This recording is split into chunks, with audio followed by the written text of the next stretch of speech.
Bismillah Rahman Rahim. Welcome to Point to Ponder. Today we'll be talking about the flip-flops. But before I start with the flip-flops, I would like to talk about two things. First is the combinational logic gates.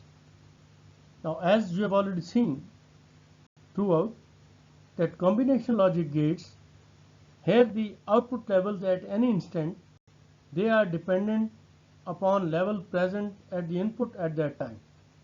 That means the prior levels or the conditions have no effect on the output because these have no memory elements, and the moment you remove the external inputs, the output also vanishes. Now if you see the diagram, you can see the external inputs and the inputs from the memory elements, and they are being processed in the combinational gates, and they are being fed either to the next, you can say, circuit or next gates, etc., or you can say some output device. Now as far as, and then the output is also of the combination logic gates is also being, you can, stored in the memory elements. Now as far as the memory elements are concerned, they store basically the data. There are so many memory elements, like the core, the capacitors, the tape, etc. But then, mostly these flip-flops are being used as the memory elements because they are their speed is very high as far as the switching is concerned, 1 to 0 and 0 to 1, and secondly, they can easily be interconnected with, you can say, combinational gates. Okay, so the output, and the other thing which about the memory elements I would like to say is that data in the memory elements is stored in the byte form.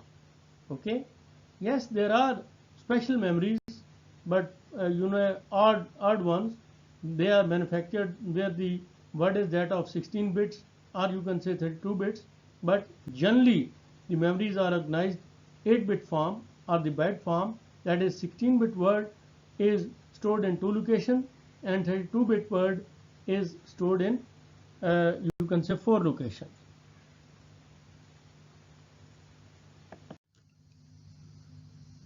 Now if you see, we can see the general flip-flop symbol. Now this flip-flop, the quality of the flip-flop is that when you apply the input, then obviously there are two outputs, normal output and the inverted output. The normal output can be 1 or 0, and but the point is that when the normal output is 1, then the inverted output is 0 and vice versa. But if you remove the inputs, then the normal output, it stays there till the time that you apply another input to change the state. And this is what is the memory characteristics of these gates, these flip-flops. Now these flip-flops are known as the bistable multi-vibrator also. They are known as latches, and they are known as binary also. But the common name is that of the flip-flops.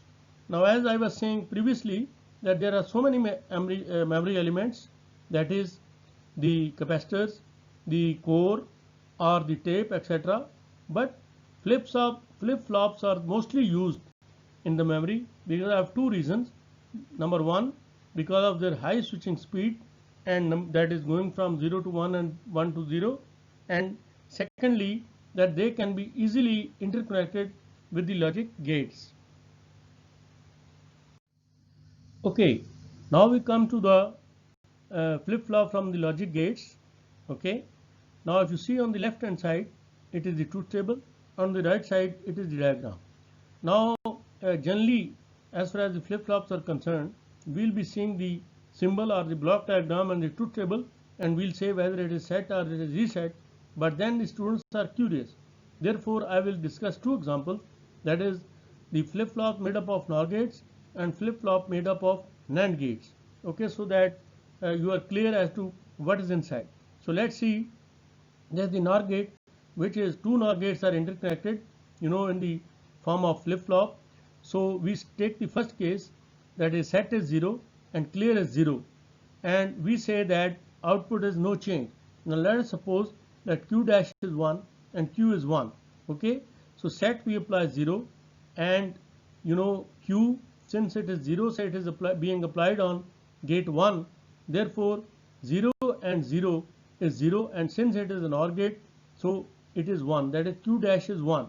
Now this 1 is applied on gate 2 and clear it is 0, so 1 and 0 is 1, and NOR gate it is 0, so q is 0 and q dash is 1, and this is what we have already said, therefore no change. Okay, now let's see the combination 2, that is set is 1 and clear is 0. Okay, then when we apply 1 on the set and q, that is 0, previously it was 0, so 1 and 0 is 1, and since it is a NOR gate, so it is 0. Okay, therefore q dash is 0, that is it reverts back from 1 to 0, and now this 0 is applied to clear, and on clear it is 0, so 0 and 0 is 0, but it is NOR gate, it is 1, so q is 1, that means the flip-flop has been set, that is q is 1 and q dash is 0. Now let's see the third combination in which set is 0 and clear is 1. So once it is apply 1 on the clear, okay, and then q dash was 0, so 1 and 0 is 1, and it is NOR gate, so q is 0, so from 1 it reverts back to 0, it is reset.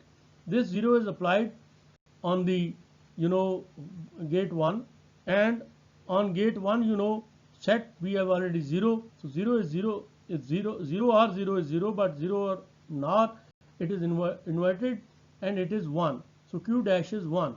Okay, so q dash is 1 and q is 0. Now we apply, if on set 1 on the set it is 1 and clear it is 1, so that means it is an ambiguous state.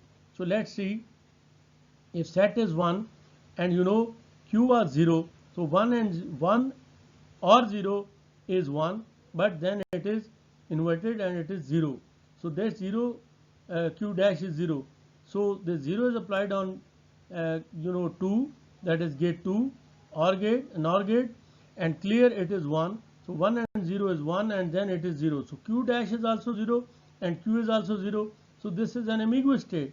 Now it cannot happen in the flip-flop that when, as I have already said, that if q dash is 0, then q is 1, and if q is 0, then q dash is 1.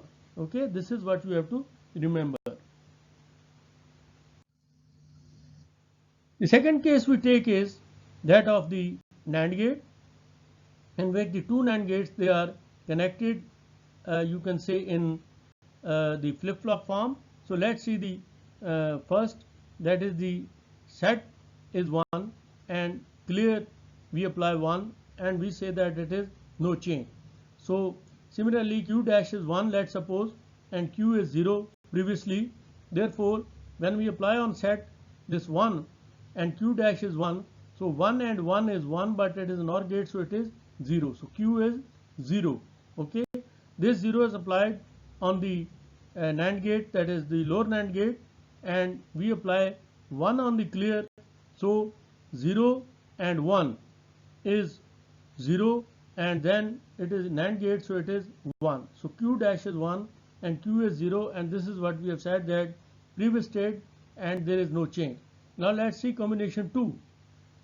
On set it is 0 and on clear it is 1, so q dash, we were saying that it is 1, so on set 1 it is 1, 1 and 1 is 1. Okay, sorry, 1 and 0 is 0, and it is inverted in the NAND gate, and it is q, that is equal to 1, so that means q is 1 and this 1 is applied on the lower gate, NAND gate, so, and on the clear it is 1, so 1 and 1 is 1, and then q dash, since it is NAND gate, it is 0. Okay, so q is 1 and q dash is 0, therefore the flip-flop has been set. Now let's see the third combination, in which on set we apply 1 and on clear we apply 0.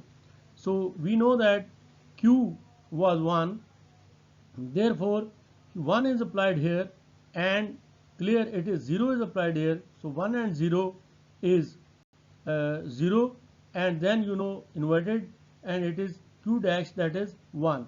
Okay, and this one is applied on the set, on the upper gate, that is NAND gate, and on set it is 1. So 1 and 1 is 1, and then it is inverted, it is 0. So Q is 0 and Q dash is 1. That means the flip flop has been reset. Now, as in the case of, you can say, previously NOR gate flip flop, now if you apply 0 0 on the set and clear, it is ambiguous. So now let's see. Let's suppose Q dash, we were saying that it was 1, okay, and Q was 0. So Q dash is 1, this 1 is applied on the set, and then 0 is applied. So 1 and 0 is 0, and it is inverted, and Q becomes 1. So this 1 is applied on the lower NAND gate, and on the clear it is 0. So 1 and 0 is 0, and it is 1. So Q is 1 and Q dash is 1. So that means it is ambiguous state, as we were saying previously in case of NOR gate, that when the Q is 1 in flip flop, then Q dash is 0, and when Q is 0, then Q dash is 1. This is what you have to remember. Now we see the symbols for the set and clear. Now this is the set and clear flip flops. Obviously we have seen the set and clear flip flops. First arrangement is that of the NOR gate, which we have already seen, and the second is that of the NAND gate, which we have already seen.